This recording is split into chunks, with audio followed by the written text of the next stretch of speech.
सुप्रभात। एक्चुअली मैंने थोड़ा सा रिकॉर्ड किया लेकिन रिकॉर्ड हुआ नहीं, तो अब मैं दोबारा से करना पड़ेगा। तो आज हम बात करेंगे अपने नेक्स्ट टॉपिक की, जो कि है जिजिया। यानी कि जो अम, जो मुसलमान थे वो लोगों को कन्वर्ट करते थे। जो मोहम्मद और उसके गैंग के लोग थे, जो गिरोह के सदस्य थे, वो सब लोगों को कन्वर्ट करते थे। जो इस्लाम में को मान लेता था और मोहम्मद को मान लेता था, तो उसको वो छोड़ देते थे और उससे जजिया नहीं लेते थे, और बाकी सबको बोलते थे कि धिम्मी है वो और उनको जजिया देना पड़ेगा, यानी कि एक प्रकार का टैक्स। तो अगर वो जजिया नहीं दे सकते थे तो उनको मार दिया जाएगा। तो हम देखते हैं।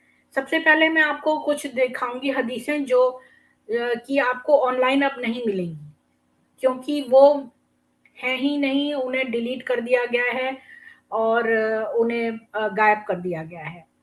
पर ये ली गई थी उनसे, तो मैं सबसे पहले आपको वो दिखाऊंगी। तो इसके लिए मैं शेयर करती हूँ स्क्रीन।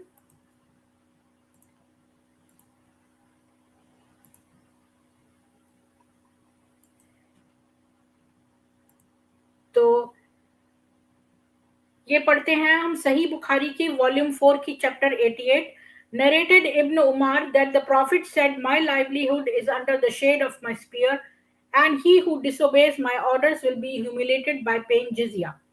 तो सही बुखारी की वॉल्यूम 4 का चैप्टर 88 में इब्न उमार बताता है कि मोहम्मद ने कहा कि मेरा रहना सहना मेरी जो भाले की छाया में है, और जो भी मेरे आज्ञा का उल्लंघन करेगा उसको जो है वो इंसल्टेड होकर जजिया देना पड़ेगा। तबारी की वॉल्यूम 12 कहती है, उमर इब्न अल Khattab said, "Summon the people to God.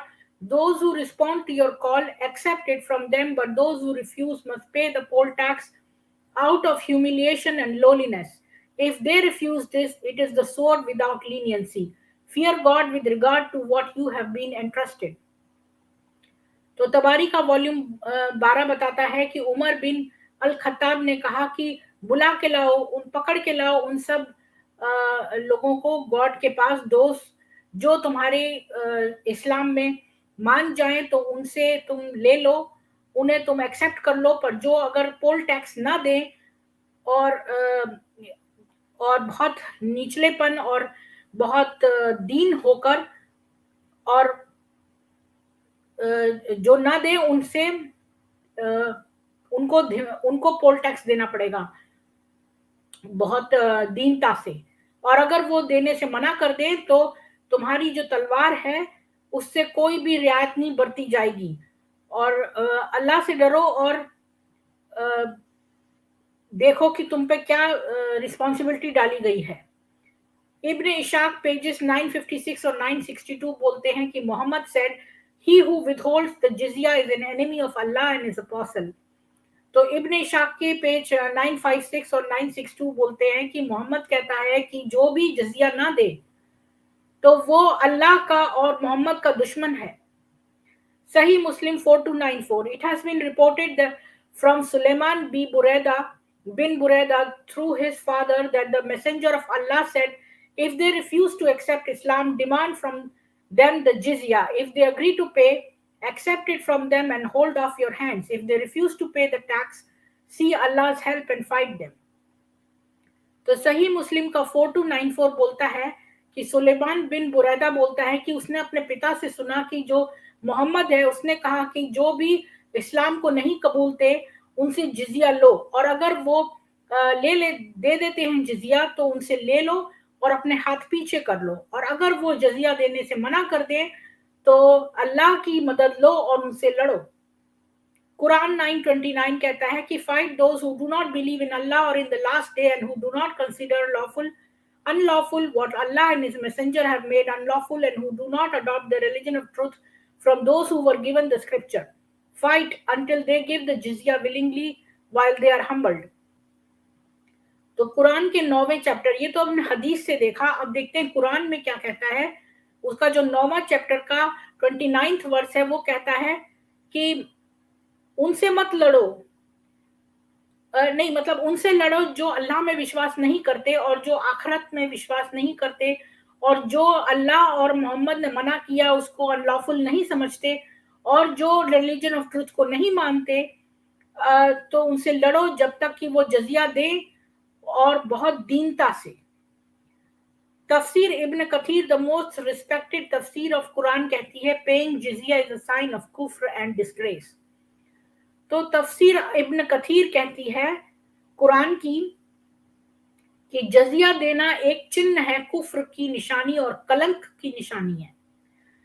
The following is an unabridged version of तफसीर Ibn Kathir. This part was deliberately left out of abridged version. तो जब उन्होंने एब्रिज करा तो ये निकाल दिया था इसमें से ये पार्ट। तो जो अगर आप इलेबोरेटेड वर्जन पढ़ेंगे तो उसमें मिलेगा आपको। तफसीर इब्न कथीर की अल फिरदौस लिमिटेड पहला एडिशन पार्ट 3 पेज 37 to 38 बताता है, Allah says there is no compulsion in religion, meaning do not force anyone to embrace Islam because it is clear and its proofs and evidences are manifest. Whoever Allah guides and opens his heart to Islam has indeed embraced it with clear evidence. Whoever Allah misguides blinds his heart and has set a seal on his hearing and a covering on his eyes and cannot embrace Islam by force. And hence Allah revealed this verse.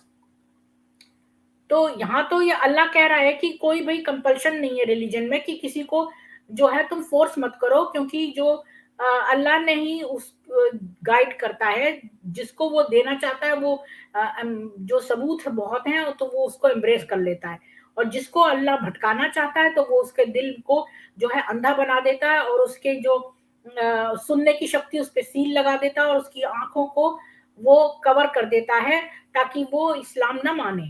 लेकिन फौरन ही अल्लाह ने ये दूसरा verse दिया, but this verse is abrogated by the verse of fighting. Therefore, all people of the world should be called to Islam. If any one of them refuses to do so or refuses to pay the jizya, they should be fought till they are killed. This is the meaning of compulsion. In the Sahih, the Prophet said, Allah wonders at those people who will enter paradise in chains, meaning prisoners brought in chains to the Islamic State when they embrace Islam sincerely and become righteous, and they are entered among the people of paradise. तो दूसरा ही verse आ गया कि जो भी दुनिया के लोग हैं उनको इस्लाम में बनाओ, और अगर वो मना कर देते हैं या फिर जजिया देने से भी मना कर देते हैं, उनसे लड़ो तब जब तक कि वो मर ना जाए। तो सही में प्रॉफिट जो मोहम्मद है वो सही मुस्लिम में कहता है कि अल्लाह जो है वो इनको चकित से देखता है, उन लोगों को जो पैराडाइज जन्नत में बंधे हुए आते हैं जंजीरों में, यानी कि जो जंजीरों में बंधे हुए हैं, मतलब कि उन्होंने जो है वो मान लिया है इस्लाम और वो राइचस बन गए हैं और अब वो जन्नत में हैं।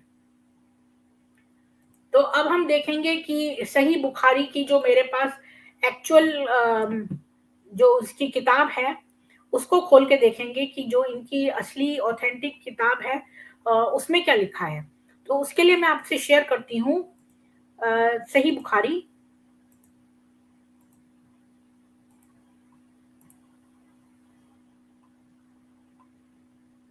तो ये देखिए, ये किताब है सही बुखारी की, ये है अरबिक इंग्लिश, इसका वॉल्यूम 4, और आप देखेंगे कि ये रियाद सऊदी अरेबिया की पब्लिशिंग है और ये अरबिक ओरिजिनल इनकी बुखारी है। तो इसमें हम देखते हैं कि इसका जो चैप्टर है वॉल्यूम 4 देखते हैं। तो मेरे ख्याल में वो पेज 241 पे था, तो उसमें 241 पे जजिया में के बारे में दिया था। तो वैसे मैं सूची में से भी निकाल सकती थी पर मैंने ऑलरेडी देख लिया था इसका पेज नंबर, तो ताकि मैं आप लोगों का टाइम ना वेस्ट करूं तो मैंने पहले ही निकाल लिया है। हाँ, तो ये देखिए, द बुक ऑफ अल जजिया and the stoppage of war. तो अल जजिया यानी कि tax taken from all non Muslims living under the protection of the Islamic state, taken from the dhimmi and the stoppage of war for a while with the enemies. यानी कि जजिया जो है वो एक टैक्स है जो जो मुसलमान नहीं है उनसे लिया जाता है उनके प्रोटेक्शन के लिए इस्लामिक स्टेट से, और ये जो धिम्मियों से लिया जाता है, और ये जो है वॉर रोकने के लिए थोड़े समय के लिए, यानी कि इसके बाद फिर ये करेंगे वॉर.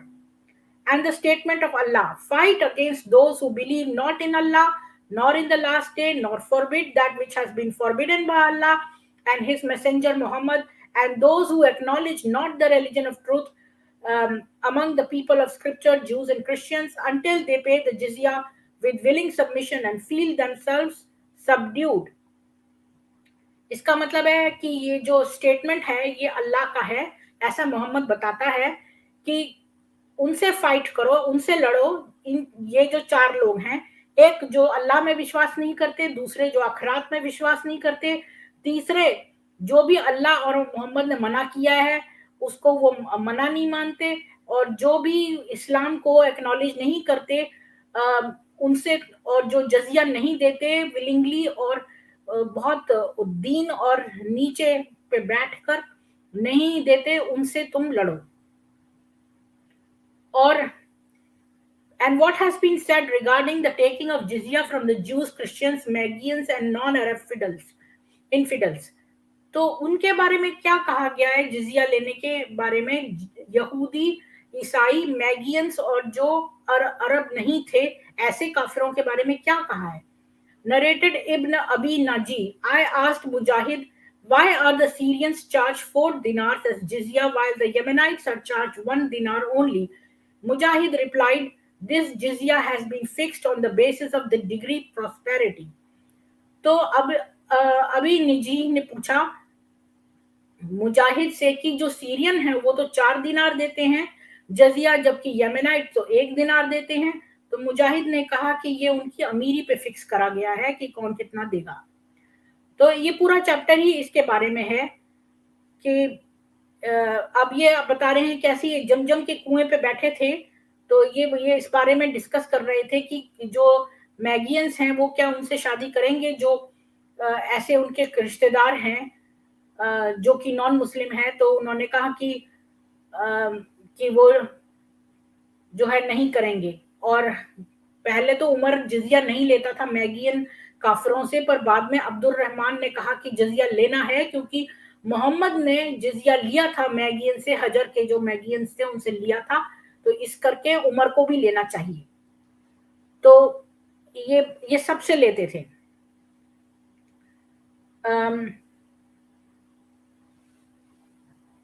अब ये सारी जो है हमें बहुत सारा इसमें लिखा है.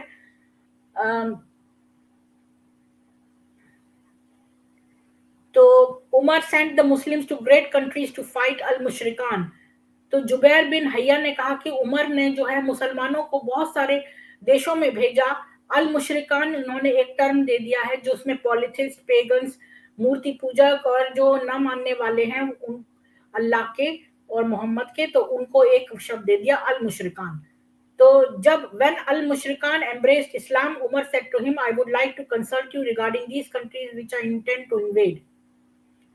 तो खैर ये सब बता रहा है कि कहाँ कहाँ आप लड़ाई करो, वो चिड़िया को देखकर और वो सब, वो हमारे काम का नहीं है. फिर यहाँ पर वो कहता है His Highness sent to us from among ourselves a prophet whose father and mother are known to us. Our prophet, the messenger of our Lord, has ordered us to fight you till you worship Allah alone or give jizya. And our prophet has informed us, our Lord says. तो वो ये बता रहा है कि वो कैसे वो उनके पास गए और लोगों के पास और बोले उनसे कि भाई हमने तुम्हारी जमीन पे, मतलब उनसे लड़ने गए, तो उन्होंने कहा कि भाई तुम जो है जजिया दो, या तो तुम हमसे लड़ाई करो, और जब तक कि तुम अल्लाह को न मान लो, या फिर तुम जजिया दो. तो ऐसे करके वो दूर दूर देशों में जाते थे और लोगों को जबरदस्ती जो है इस्लाम में कन्वर्ट करते थे. आपने जाकिर नायक को सुना होगा कि वो कहता था कि can you come into the fold of Islam. तो इसी तरह ये भी है. अब देखते हैं. I accompanied Allah's messenger in many battles. And it was his custom that he did not fight early by daytime. He would wait till the wind had started blowing and the time for the salat was due. खैर ये बता रहे हैं इनकी अलग strategies. फिर इसमें चलते हैं।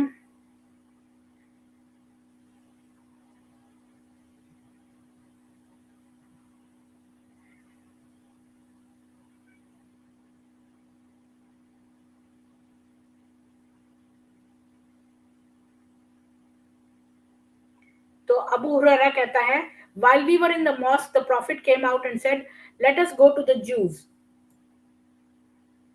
तो अबू हुरैरा कहता है कि जब हम मस्जिद में थे तो प्रॉफिट ने कहा, यानी मोहम्मद ने कहा कि चलो यहूदियों के पास चलते हैं। We went out till we reached बैतुल मिद्रास। तो हम वहां से निकले और जब तक हम बैतुल मिद्रास पहुंचे, he said to them, if you embrace Islam you will be safe. You should know that the earth belongs to Allah and his messenger, and I want to expel you from this land.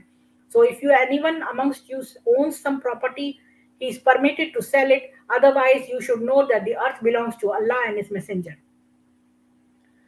तो ये बताता है जब वो बैतुल मिद्रास पहुंचे तो Muhammad ने कहा कि अगर तुम इस्लाम कबूल लो तो तुम सुरक्षित रहोगे, और जो पूरी धरती है वो अल्लाह और मोहम्मद की है, और मैं तुम्हें इस लैंड से निकालता हूं, और तुम में से किसी के पास भी कोई प्रॉपर्टी है तो तुम उसे बेच सकते हो, नहीं तो तुम्हें पता है कि ये धरती जो है वो अल्लाह और उसके मैसेंजर की है।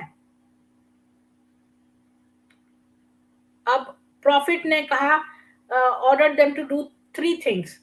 तो मोहम्मद ने उनसे 3 काम करने को कहा। टर्न आउट ऑल अल मुशरिकान from the Arabian peninsula, show respect to all foreign delegates by giving them gifts as I used to do. The sub narrator added the third order was something beneficial which either Ibn Abbas did not mention or he mention but I forgot.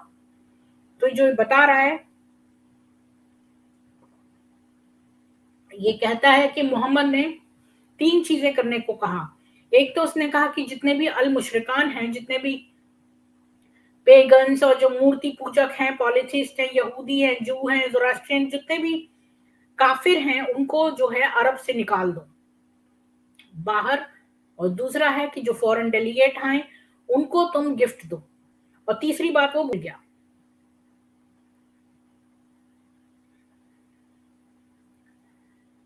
तो खैर इसमें बहुत कुछ detail दिया हुआ है जो आप पढ़ सकते हैं, और हमें बहुत कुछ कवर करना है तो हम बहुत डिटेल में नहीं जाएंगे, और इससे आपको पता चल जाएगा कि ये लोग धिम्मियों से कैसे जो है लेते थे जजिया।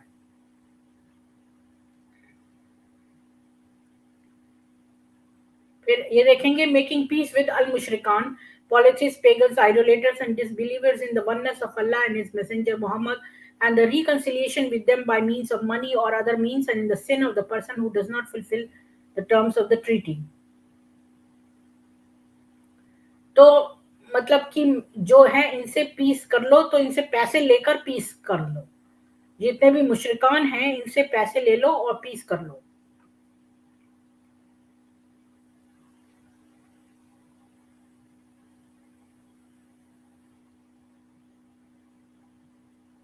तो अब मैं देख रही हूँ कि तो अगर धिम्मी जो है मैजिक करे तो क्या करना चाहिए। ये सब जो है हमारे उसका है नहीं, हमें तो खाली जजिया देखना है।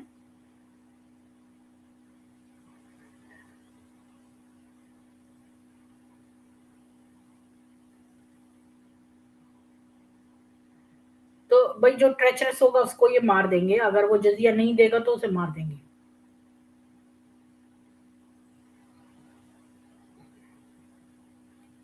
तो ये बता रहा है, whoever betrays a Muslim, जो मुस्लिम को बिट्रे करता है वो अल्लाह का कर्स उस पे होता है, एंजल्स का। और जो लोग हैं optional deeds of good deeds will not be accepted. तो मतलब सोचो कि आप अच्छा काम कर रहे हो तो उससे वो नहीं माना जाएगा।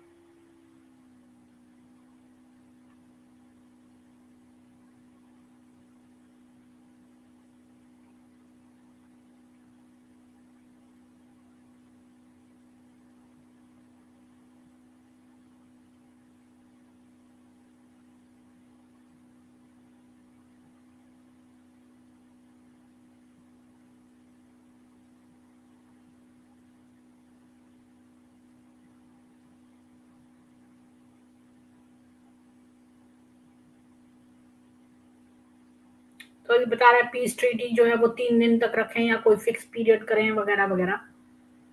तो मतलब ये लोग क्या करते थे कि धिम्मियों से जो है वो लैंड के बदले कहते थे कि भाई आप जो है हमारे यहाँ पर इनकी लैंड भी ले लेते थे और फिर कहते थे कि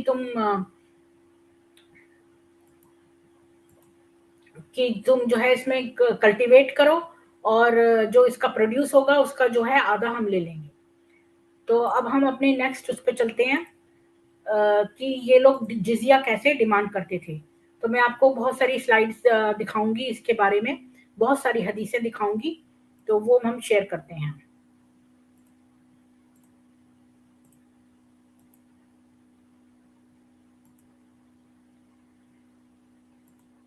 तो ये है सही मुस्लिम की 19वें चैप्टर की 4294 वर्स। तो ये कहती है कि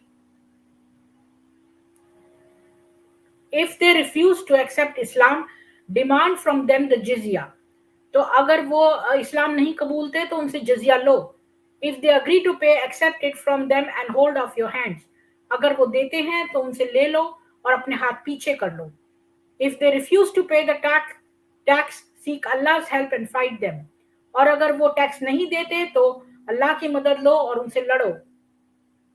When you lay siege to a fort and the besieged appeal to you for protection in the name of Allah and His Prophet, do not accord to them the guarantee of Allah and His Prophet, but accord to them your own guarantee and the guarantee of your companions, for it is a lesser sin than the security given by you or your companions be disregarded, than the security granted in the name of Allah and His Prophet be violated.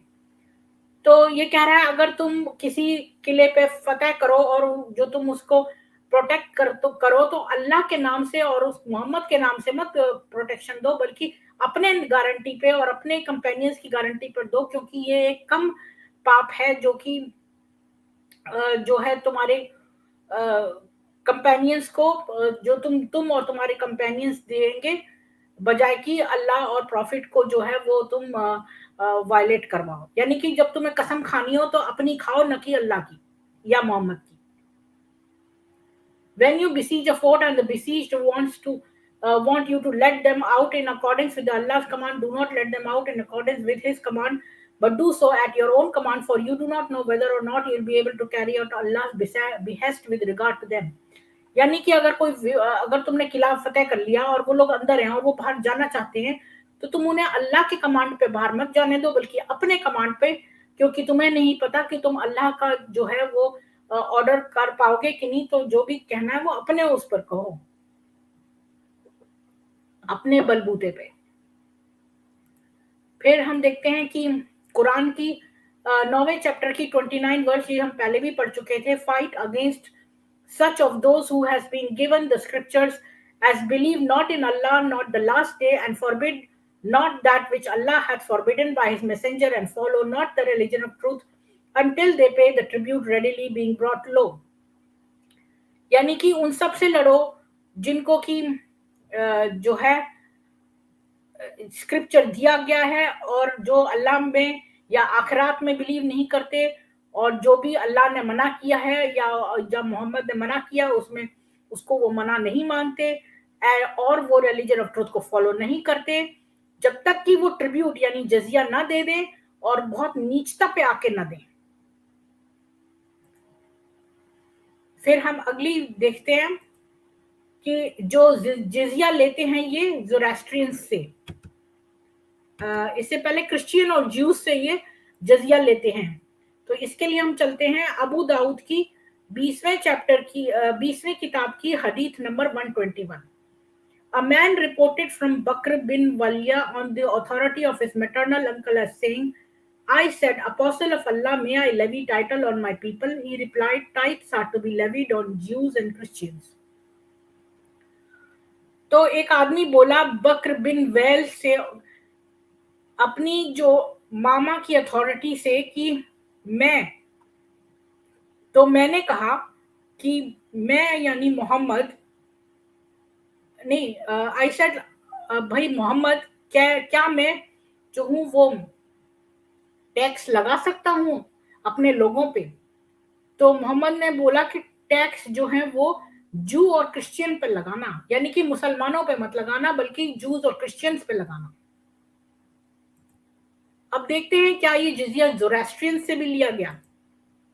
तो ये देखते हैं हमारी सुन्ना की, ये जो है टिमिधी की 1587 वर्स है।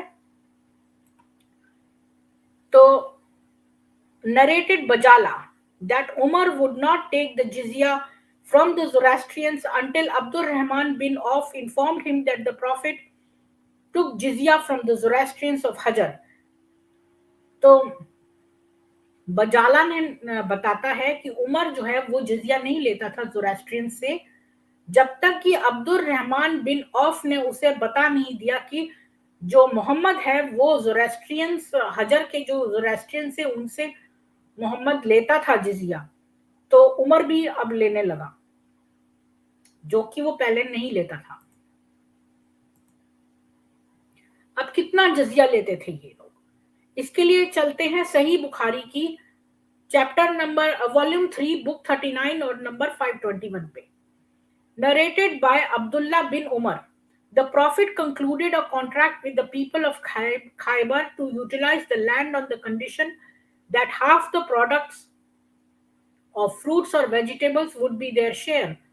The Prophet used to give his wives 100 waqs each, 80 waqs of dates and 20 waqs of barley. When Umar became the caliph, he gave the wives of the Prophet the option of either having the land and water as their share or carrying on the previous practices. Some of them chose the land and some chose the waqs, and Aisha chose the land. तो profit जो ये अब्दुल्ला बिन उमर है ये कहता है कि जो profit है मोहम्मद, उसने एक कॉन्ट्रैक्ट किया जब उसने खैबर की जो लोग थे उनसे जमीन हड़प ली लड़ाई के बाद। तो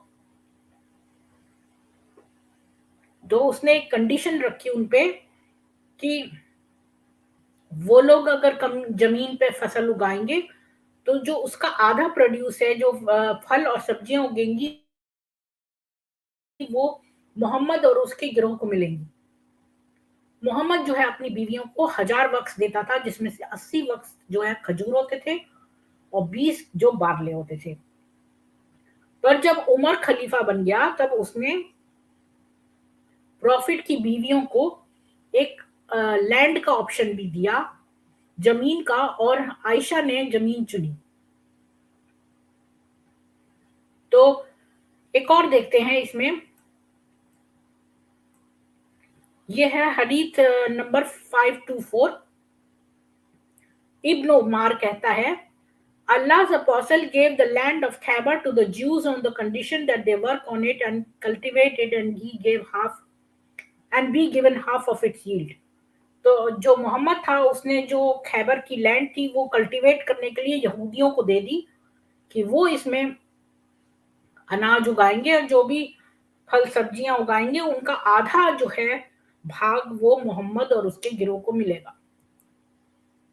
अब देखते हैं कि पॉलिथिस से ये क्या कलेक्ट करते थे। तो the text of this document written by the Prophet for Mujah was as follows: In the name of Allah, the Beneficent, the Merciful. This document is from Muhammad, the Prophet, to Mujah Mirah of Banu Sulma. I have given him 100 camels from the first fifth acquired from the polytheist of Banu Duhi as a compensation for his brother. तो ये बहुत बड़ी हदीस है, तो मैंने थोड़ा सा ही पढ़ा है। ये अबू दाऊद की बुक नंबर 20 की हदीस नंबर 63 है, और ये बताती है कि मोहम्मद जो है, इसका ये डॉक्यूमेंट है कि ये बता रही है कि मैंने उसे 100 ऊंट दिए, जो कि 1/5 थे, जो पॉलिथिस्ट था बानु धूही, उसका जो 1/5 हिस्सा था वो इस पॉलिथिस्ट को देना पड़ा, और जो 1/5 हिस्सा था वो थे 100 ऊंट, जो कि कंपनसेशन था उसके भाई का। अब देखते हैं कि इस्लाम कबूलो ताकि आप सुरक्षित रहो। इसके लिए अबू दाऊद के 20वें किताब के हदीस नंबर 76 पे चलते हैं। अबू हुरैरा ने कहा, while we were in the mosque, the apostle of Allah came out and said, come on to the Jews. So we went out with him and came to them. The apostle of Allah stood up and called them and said, if you are the community of Jews accept Islam, you will be safe. तो अबू हुरैरा ने कहा कि जब हम मस्जिद में थे तो मोहम्मद आए और बोले कि चलो यहूदियों के पास चलते हैं, और फिर हम उनके पास गए तो मोहम्मद ने उन्हें बुलाकर कहा कि तुम कम्युनिटी ऑफ यहूदी, तुम अगर इस्लाम कबूल लो तो तुम सुरक्षित रहोगे। They said you have given the message Abu al Qasim, उन्होंने कहा कि तुमने मैसेज दे दिया है Abu al Qasim. The apostle of Allah said accept Islam you will be safe. तो मोहम्मद ने फिर से कहा कि तुम इस्लाम कबूल लो तो तुम सेफ रहोगे, सुरक्षित रहोगे। तो उन्होंने कहा कि आपने मैसेज दे दिया है अबू कासिम। फिर मोहम्मद ने कहा कि दैट आई इंटेंडेड, कि मैंने ऐसा चाहा था। फिर उसने तीसरी बार कहा, no that the land belongs to Allah and his apostle and I intend to deport you from this land. So if any of you has property, he cannot take it away, he must sell it. Otherwise, know that the land belongs to Allah and his apostle. तो Muhammad ने फिर तीसरी बार कहा कि तुम्हें मालूम होना चाहिए कि ये जो जमीन है ये अल्लाह और मोहम्मद की है, और मैं तुम्हें इस जमीन से तुम्हें भगा दूंगा। तुम्हारी कोई प्रॉपर्टी है तो तुम उसे नहीं ले जा सकते, तुम्हें उसे बेचना पड़ेगा, और तुम्हें पता होना चाहिए कि ये जो जमीन है वो अल्लाह और मोहम्मद की है। तो बार बार मोहम्मद ने उन यहूदियों को ये आगाह कराया कि ये जो जमीन है वो उनकी नहीं है, बल्कि उनकी जमीन को अपना बताया और कहा कि ये जमीन अब मोहम्मद की है। अब देखते हैं कि खैबर में क्या हुआ। उसके लिए चलते हैं सुन्ना अबू दाऊद की 20वें किताब की हदीस नंबर 79। The prophet narrated Abdullah bin ibn Umar, Abdullah ibn Umar कहता है, the prophet fought with the people of Khyber and captured the palm trees and land and forced them to remain confined to their fortresses. तो Muhammad ने खैबर के लोगों से लड़ाई की और उनके जो खजूर के पेड़ थे और जो जमीन थी उन पे कब्जा कर लिया, और उन्हें जो है एक किले में जो है वो घुस गए थे, तो उसी में वो उनको उनको बंदी सा बना लिया, और वो किले के अंदर थे, वो बाहर नहीं निकल सकते थे क्योंकि इन्होंने घेरा डाल लिया। So they concluded a treaty of peace, providing that gold, silver, and weapons would go to the messenger of Allah, and whatever they took away on the camels would belong to them, on condition that they would not hold any, carry away anything. If they did so, there would be no protection for them and no treaty with Muslims. तो उन्होंने कहा कि treaty of peace sign करी भाई, ये जो किले के अंदर लोग रह गए थे इनके साथ, कि जितना भी सोना है, चांदी है और जो हथियार हैं वो तो मोहम्मद के पास जाएंगे, और जो भी वो ले जा सकते हैं ऊंटों पे वो ले जाएंगे, लेकिन कुछ भी छुपा के नहीं ले जा सकते, नहीं तो कोई भी ट्रीटी नहीं मानी जाएगी मुसलमानों से। They carried away a purse of Huwai ibn Akhtab, who was killed before the battle of Khaybar. He took away the ornaments of Banu an-Nadir when they were expelled. The Prophet asked Sayya, where is the purse of Huwai ibn Akhtab? तो क्या हुआ कि उन लोगों ने जो है वो सोना चांदी हथियार सब मोहम्मद को दे दिए, लेकिन एक जो पर्स था जो हुवै इब्न अख्ताब का था, जो कि पहले ही मर गया था खैबर की लड़ाई से पहले ही, तो उसके पास जेवरात थे बनु नदीर के। तो जो मोहम्मद था उसने साहिया से पूछा कि वो हुए इब्न अख्ताब का पर्स कहाँ है, जिस पर वह बोला कि जो कंटेंट थे इस पर्स के वो खर्च हो गए बैटल में एंड अदर एक्सपेंसेस, और दूसरे खर्चों में। लेटर ऑन उनको वो पर्स मिल गया। So he killed Ibn Abul Hukaya captured their women and children and intended to deport them. तो मोहम्मद ने क्या किया कि जो पर्स था वो तो रख लिया क्योंकि उन्हें मिल गया, और फिर उन्होंने इब्न अबुल हुकाया को मार दिया और जितनी औरतें और बच्चे थे उनको बंदी बना लिया और बाकी के लोगों को भगा दिया वहां उस जमीन से. They said, Muhammad, leave us to work on the land. We shall have half of the produce as you wish, and you will have the half.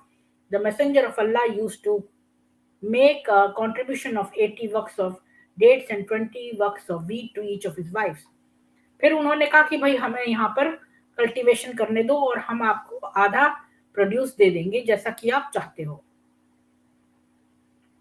तो खैबर के लोगों से भी इन लोगों ने जमीन उनकी हथिया ली, उनके बीवी बच्चे हथिया लिए और उनसे कहा कि तुम यहाँ पर जो है वो खेती बाड़ी करो और जो मेहनत तो सारी वो करेंगे लेकिन जो प्रोड्यूस है वो आधा मोहम्मद और इसके गिरोह को जाएगा. अब देखते हैं जिजिया. जिजिया के बारे में अबू दाऊद की 20वीं बुक की हदीस नंबर 110 क्या कहती है? Narrated Anas ibn Malik, Uthman ibn Abu Sulaiman. The Prophet sent Khalid ibn al-Walid to Uqaydir of Duma. तो ये अनस बिन मलिक बता रहा है कि जो मोहम्मद था उसने खालिद बिन इब्न वालिद को उकैदिर दूमा में भेजा. He was seized and they were brought to him.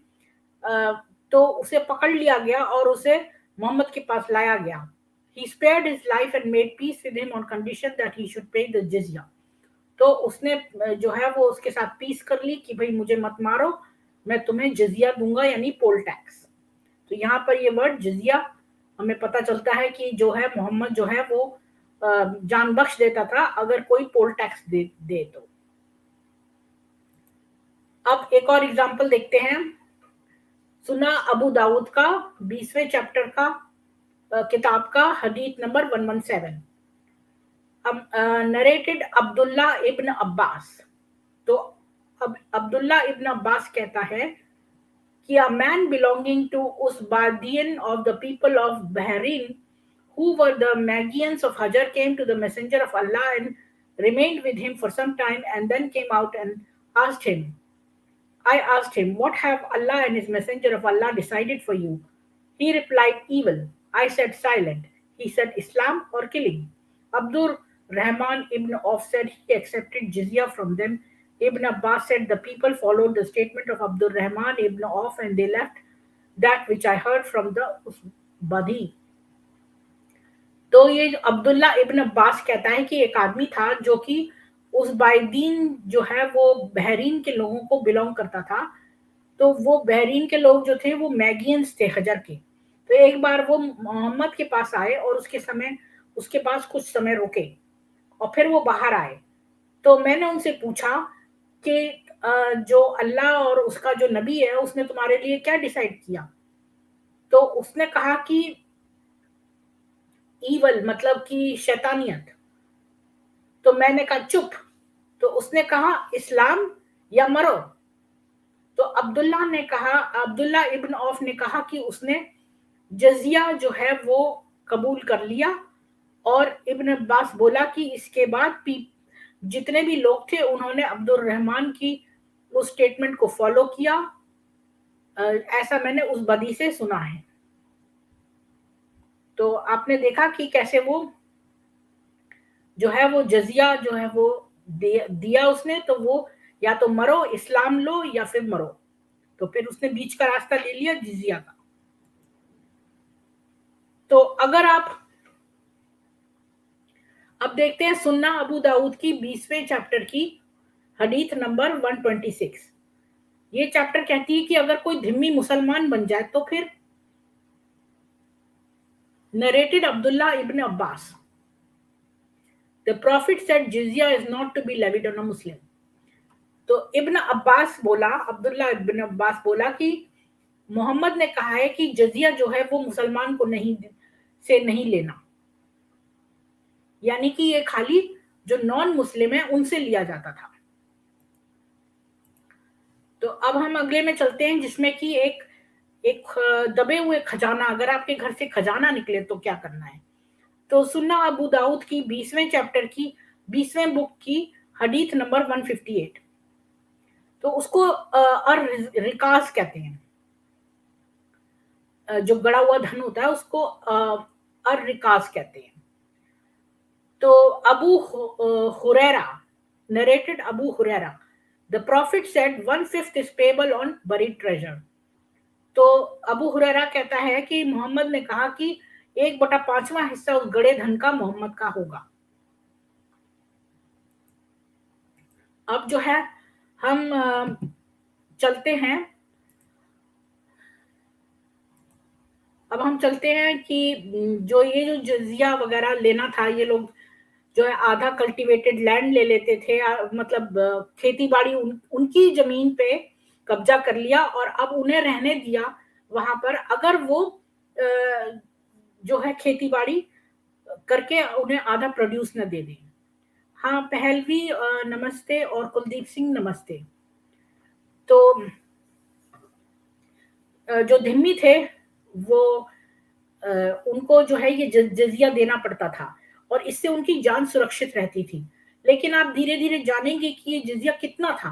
अब कई मोमिन कहते हैं कि हमसे भी तो जक़ात लिया जाता है, लेकिन जक़ात जो है जो लिया जाता है उससे दुगना जो है वो धिम्मियों को देना पड़ता था, यानी नॉन मुसलमानों को। और किस तरह से दिया जाता था कि एक तो उनकी जमीन हड़प ली और फिर उनसे ही कल्टीवेशन कराया आधा सामान। ये तो मोहम्मद के जमाने में हुआ।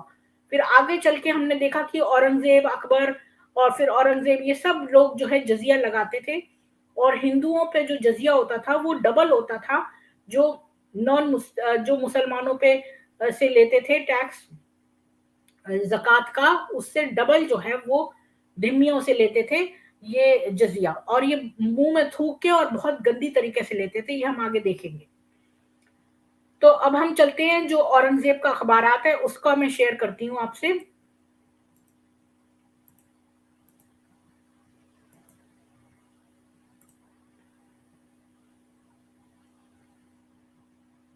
As all the aims of the religious emperor were directed to the spreading of the law of Islam and the overthrow of the practices of the infidels, he issued orders to the high Diwani officers from Wednesday, the 2nd April 1679, first Rabbi, in obedience of the Quranic injunction, within quotes, till they pay commutation money jizya with the hand in humility.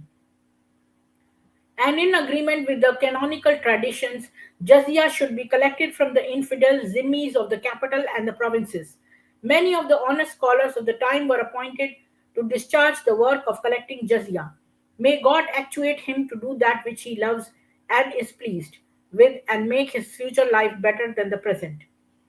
तो ये जो अखबारात हैं ये हम पुराने ज़माने के, इनसे हमें पता चलता है कि अकबर जो है वो क्या करता था, क्योंकि जो daily day to day recordings होती थी वो उस समय के अखबार में आती थी और उसको अखबारात कहते थे।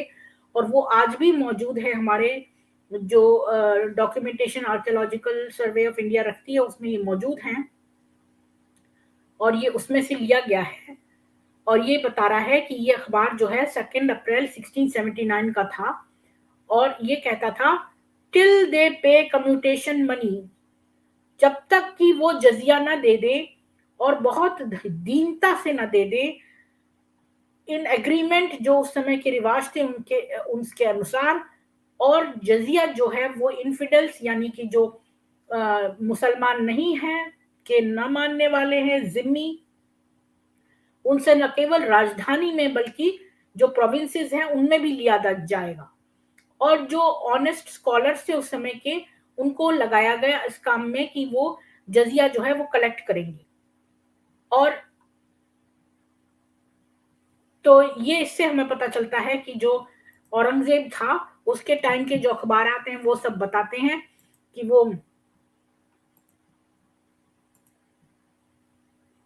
वो जो है वो जजिया कैसे लेता था। क्योंकि कई लोग जो हैं, जैसे वो ऑड्री टुस्के है, उसने औरंगजेब की तारीफें की हैं कि वो बड़ा बड़ा अच्छा राजा था, लेकिन हमें अखबारात से पता चलता है कि वो किस प्रकार से जजिया लेता था। अब वो कितना जजिया लेता था ये मैं आपसे फिर से शेयर करती हूँ।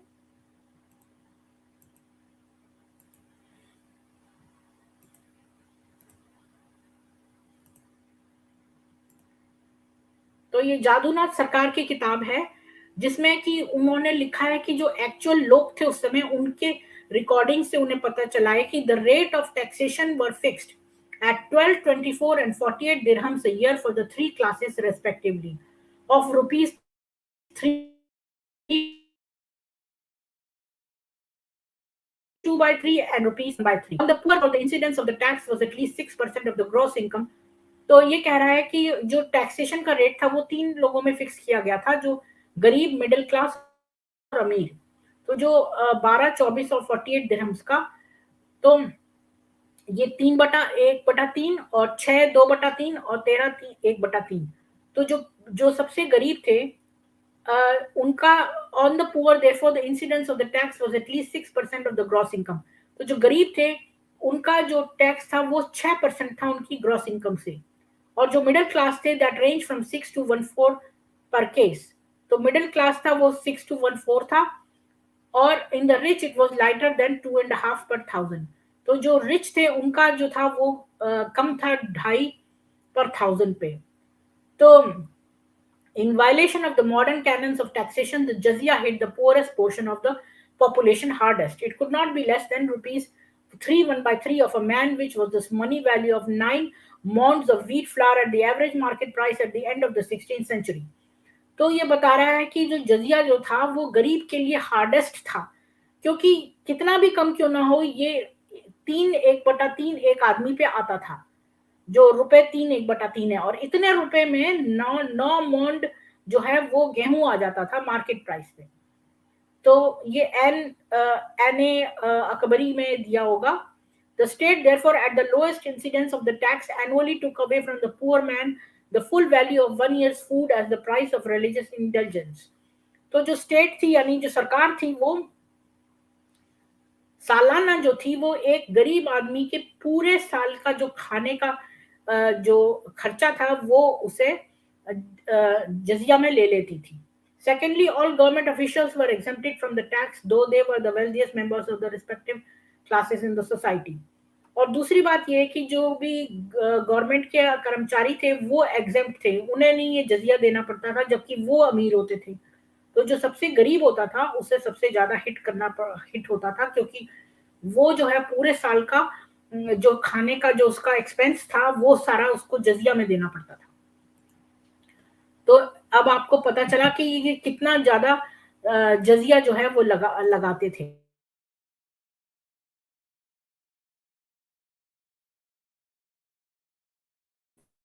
आज करते थे ऐसे।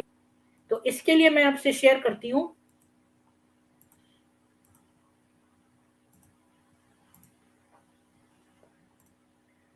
ये स्क्रीन की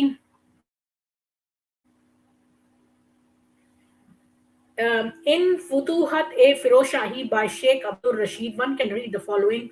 After Firoz Shah Tughlaq imposed jizya on Hindus, also said that the jizya would be exempted if they converted to Islam.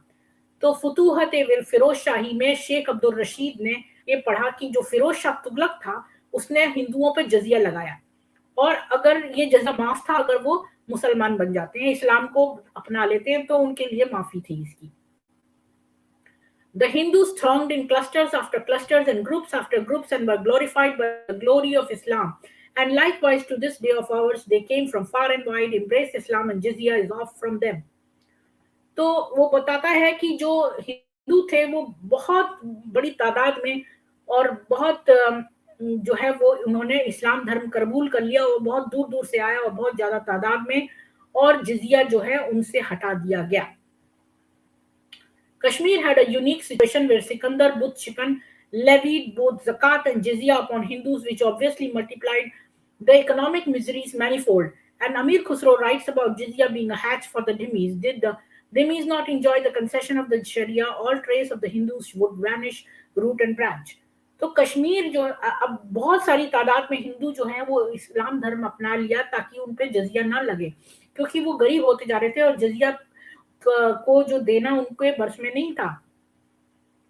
पर कश्मीर की सिचुएशन अलग थी। कश्मीर में सिकंदर बुतशिकन जो था उसने ज़कात और जजिया दोनों लगा दिया हिंदुओं पे। तो इससे क्या हुआ कि उनकी जो मुश्किलात थी वो बहुत उसमें मल्टीप्लाई हो गई। उनकी मुश्किलात बहुत बढ़ गई। और अमीर खुसरो ने जजिया के बारे में एक बहुत ही नीचता पूर्वक बात लिखी है कि क्या धिम्मी जो है वो शरिया का जो शरिया की छूट नहीं इंजॉय करते थे। और उसने कहा कि जो हिंदू हैं उनका हर एक नामो निशान मिट जाएगा, सारे रूट और ब्रांच सहित सब तरफ से वो मिट जाएंगे। और फिर ये लिखता है कि and the actual event of a collector of Islamic jizya visiting a Hindu neighborhood was shameful for the kinds of things he engaged in. तो एक एक्चुअल जो इवेंट हुआ, जो कलेक्टर था इस्लामिक जजिया का, जो एक हिंदू मोहल्ले से जजिया कलेक्ट कर रहा था,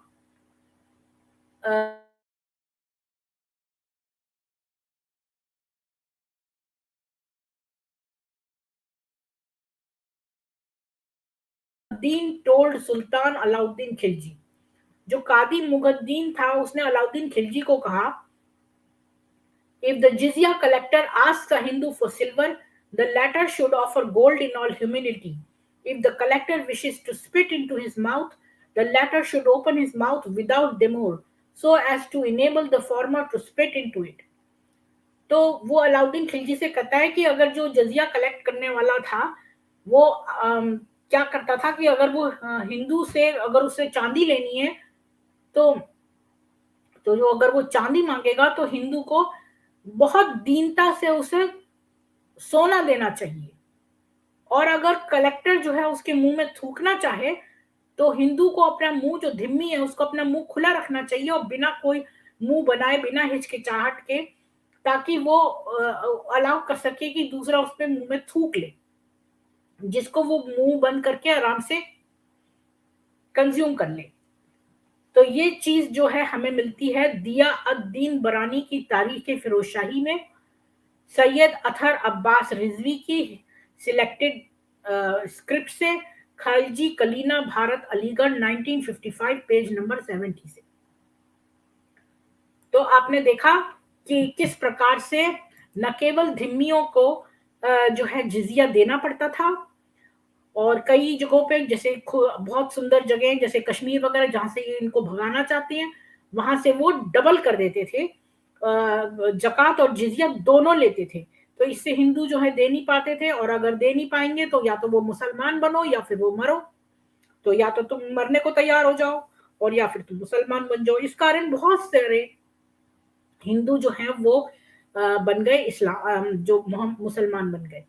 तो अगर आप आज के मोमिन से पूछेंगे कि उनके पुरखे कौन थे तो वो आपको बता भी सकते हैं कि उनके पुरखे जो हैं वो अगर ढूंढे हैं तो वो हिंदू ही निकलेंगे।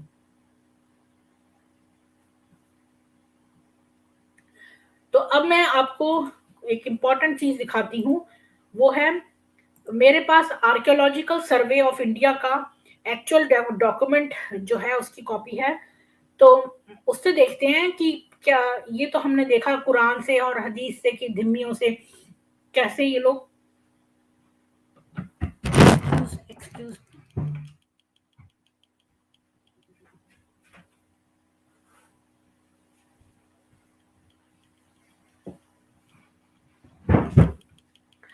तो ये तो हमने देखा कि ये लोग कैसे जो है धिम्मियों से उनसे बहुत बुरी तरह से लेते थे और बहुत सारा लेते थे टैक्स, और उनको देना पड़ता था। और अगर नहीं दें तो फिर वो मारे जाएंगे या फिर उन्हें इस्लाम कबूलना पड़ेगा। तो अब जो है ये तो मोहम्मद के ज़माने में तो होता ही था और औरंगज़ेब के ज़माने में भी ऐसा होता था, तो ये हम इससे देखते हैं। तो मैं आपसे शेयर करती हूँ।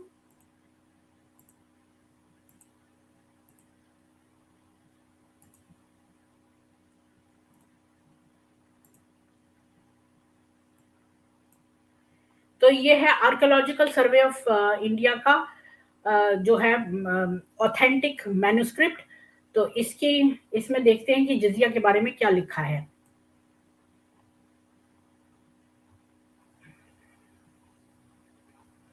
तो हम इसकी सूची में जाके देखते हैं कि तो इसकी सूची में चैप्टर नंबर 9 है imposition and collection of jizya under Aurangzeb. ये है पेज 191। तो हम पेज 191 पे चलते हैं।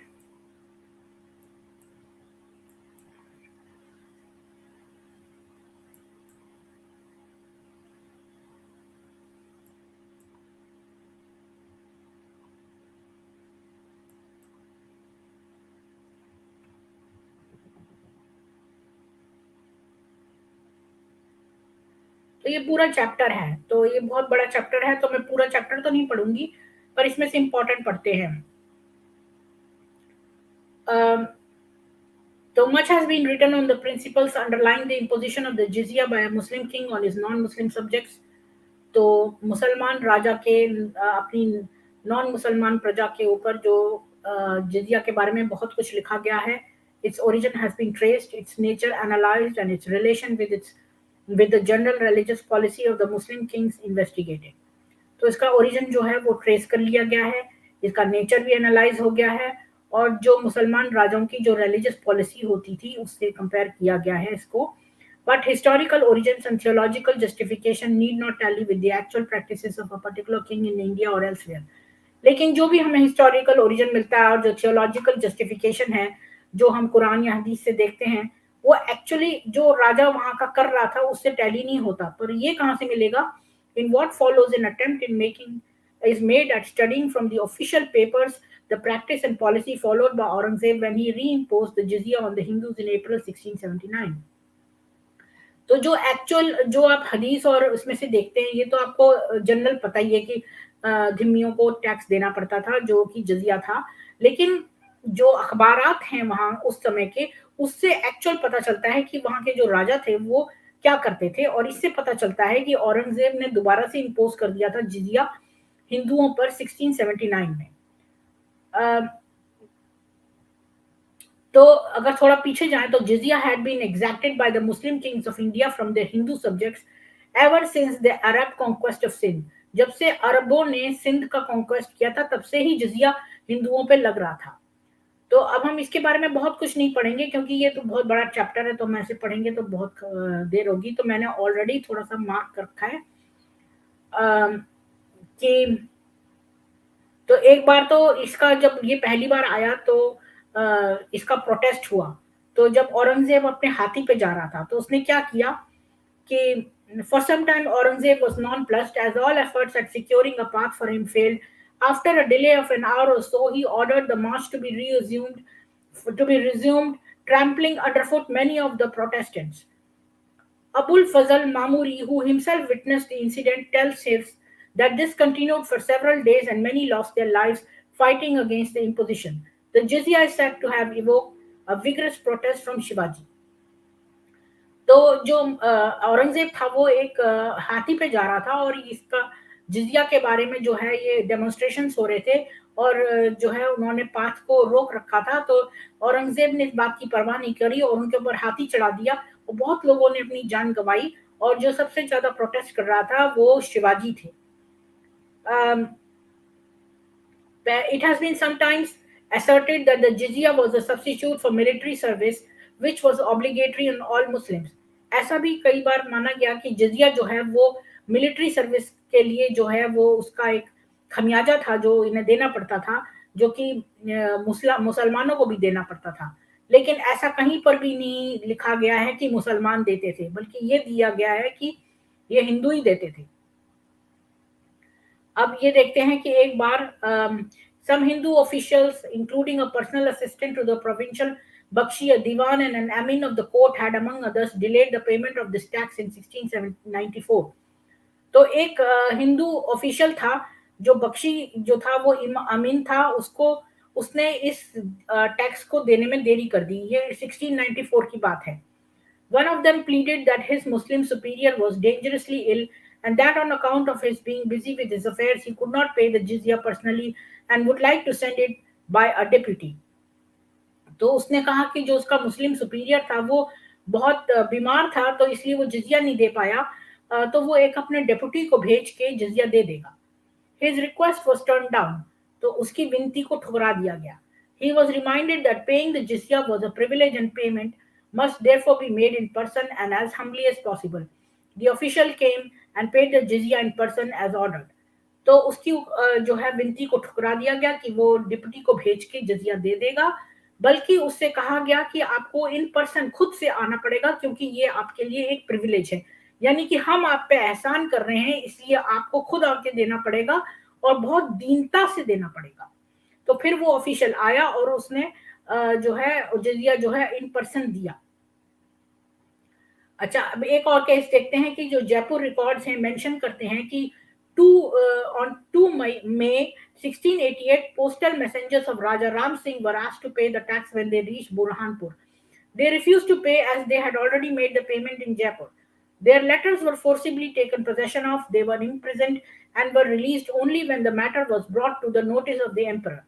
It was ordered that all the messengers, private and imperial, should be taxed only in the place of their residence.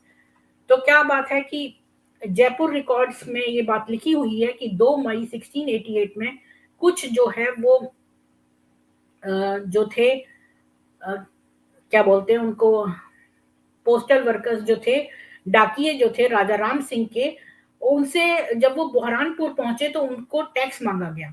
तो उन्होंने कहा कि मना कर दिया, क्योंकि उन्होंने कहा कि हमने तो जयपुर में ही टैक्स दे दिया है। तो उनके सारे खत जो हैं वो हथिया लिए उनसे, उनको जेल में डाल दिया, और बाद में जब ये जो है बादशाह के पास फरमान गया, तब उसने कहा कि जो मैसेंजर जो है उनको टैक्स खाली उनके प्लेस ऑफ रेसिडेंस में करना पड़ेगा जहां वो रहते हैं। तो मतलब ये लोग कितनी जल्दी से लोगों को जो है उनकी प्रॉपर्टी हथिया लेते थे और उन्हें जेल में डाल देते थे, और टैक्स जबकि वो दे चुके थे।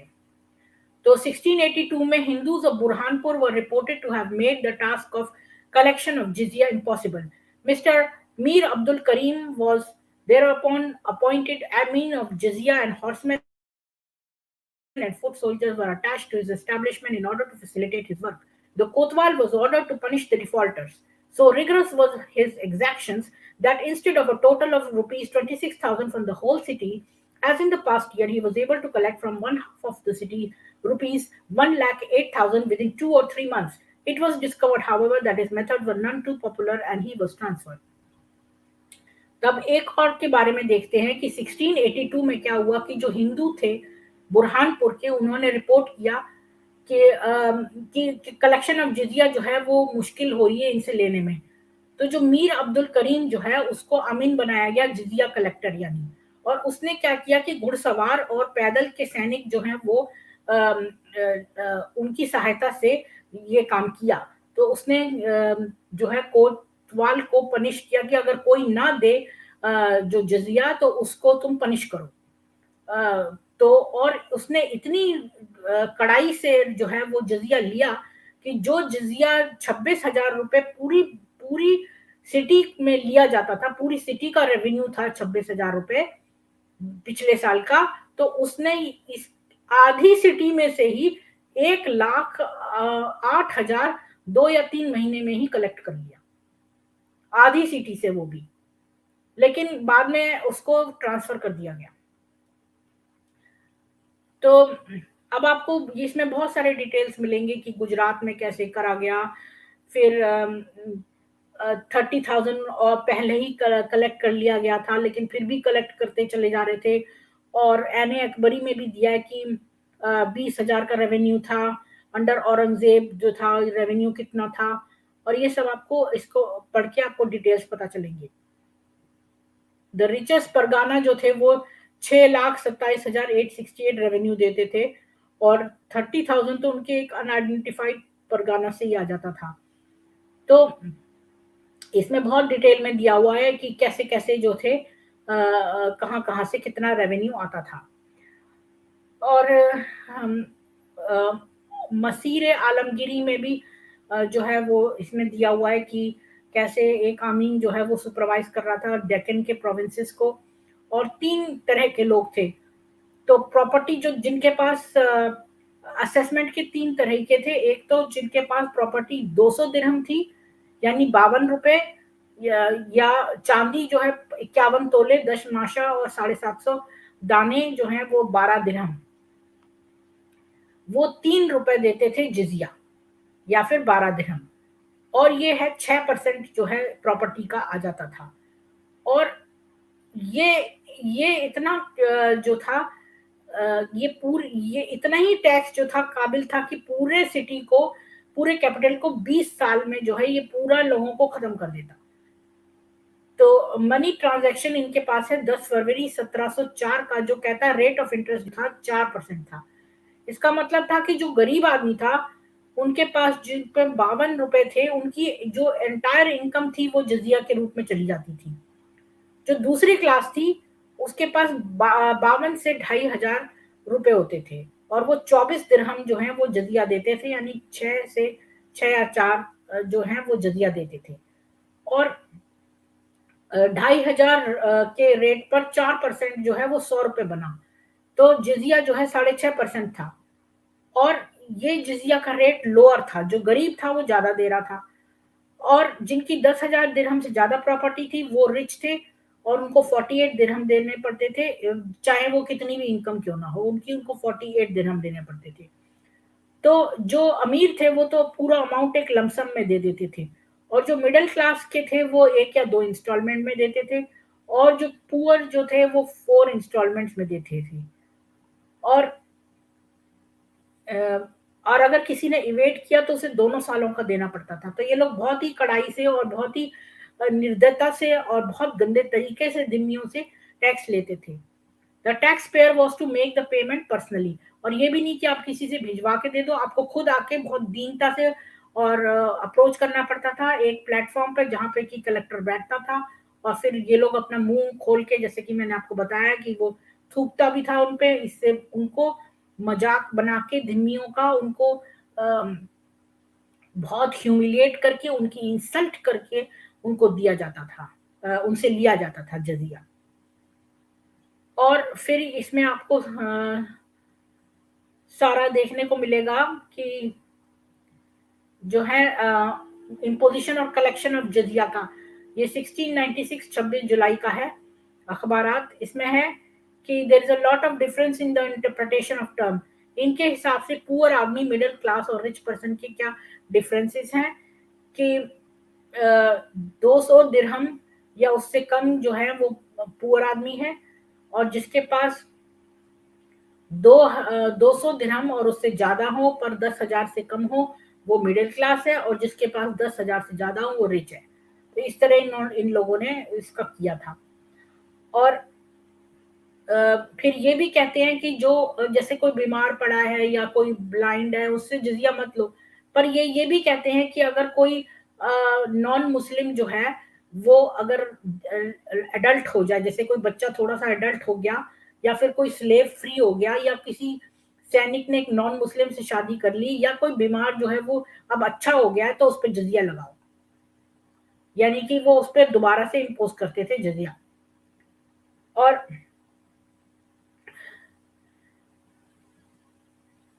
तो इस तरह से आपको सारे डिटेल्स इसको पढ़ने पे मिलेंगे। और ये एक एक्चुअल जिजिया का पेपर है, डॉक्यूमेंट है। इसमें लिखा है कि ये 1606 से 1606 से 1607 का है, और इसमें ये दिया है कि किस तरह से ये डॉक्यूमेंट है एक्चुअल जजिया का, और ये इंग्लिश में भी दिया हुआ है यहाँ पे। और ये देखिए आप डिटेल्स कि नंबर ऑफ हाउसेस 512 हैं, नंबर ऑफ पर्सन 538, अमाउंट इनसे कितना कलेक्ट हुआ है 1,07,78,200 ऐसे कुछ है। तो ये आप देख लीजिए कि किस तरह से तो हमने जजिया का टॉपिक इसमें देख लिया आज। और तो आज हमने देखा कि जो धिम्मीज हैं उनको जजिया देना है, या तो फिर वो इस्लाम एक्सेप्ट कर ले, और कुरान और मोहम्मद के ज़माने से ये जजिया लिया जा रहा था, और जिनको वो उनकी ज़मीन हड़प लेते थे और ज़मीनों से भगा देते थे, और जो अपनी ज़मीनों पे रहना चाहते थे तो उनको बोलते थे कि अपना आधा जो है माल जो है, जो भी फसल होगी उसका आधा हमारा होगा। तो मोहम्मद और उसका जो गिरोह था वो बिना मेहनत करे लोगों की जमीन हड़प के और या फिर उनसे ही फसलें उगवा के और आधा उनका हड़प लेते थे। और अगर वो इस्लाम कबूल कर लेते थे तो जजिया नहीं लेते थे, और नहीं तो उनको मार देते थे अगर वो जजिया भी ना दें और इस्लाम भी ना कबूलें।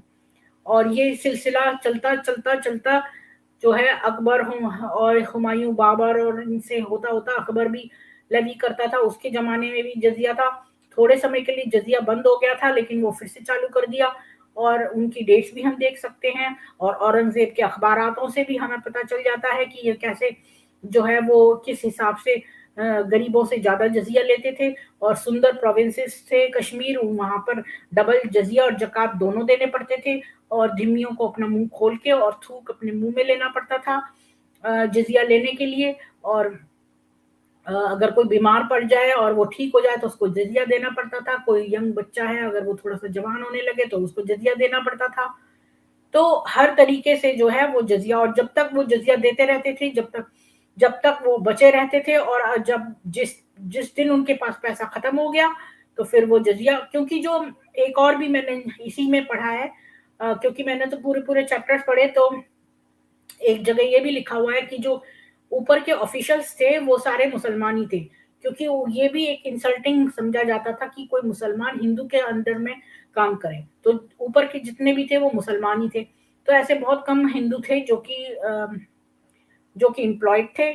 और इस कदर से बहुत सारे जो थे हिंदू, उनके पास पैसे नहीं थे और उनके पास रोजगार नहीं थे। तो वो मरने के डर से उन्होंने इस्लाम कबूल कर लिया।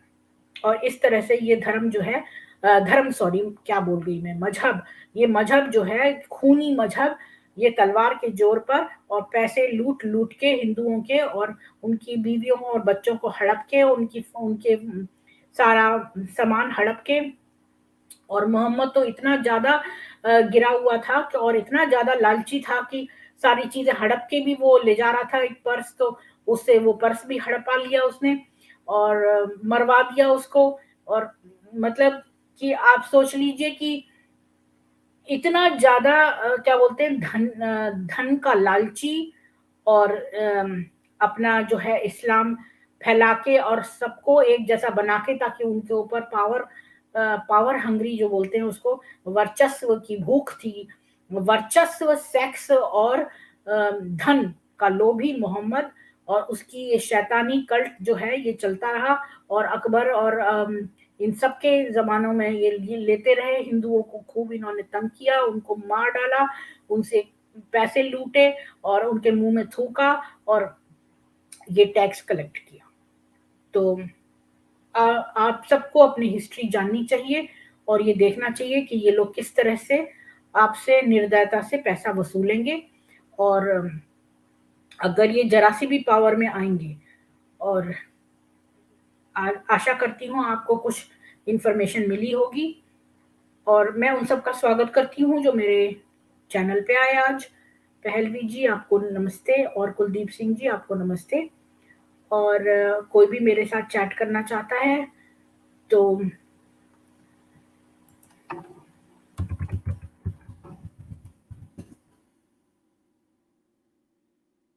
जो है वो आप आ सकते हैं ऑनलाइन मेरे से चैट करने। और मैं आशा करती हूँ कि आप मेरे इस वीडियो को लाइक, शेयर और सब्सक्राइब करेंगे, और इसको मुझे श्रमदान से सपोर्ट करेंगे, यानी कि एटलीस्ट 2 लोगों को ये इन्फॉर्मेशन आगे पास करेंगे। आपका दिन शुभ में बीते, और धन्यवाद देखने के लिए। बाय।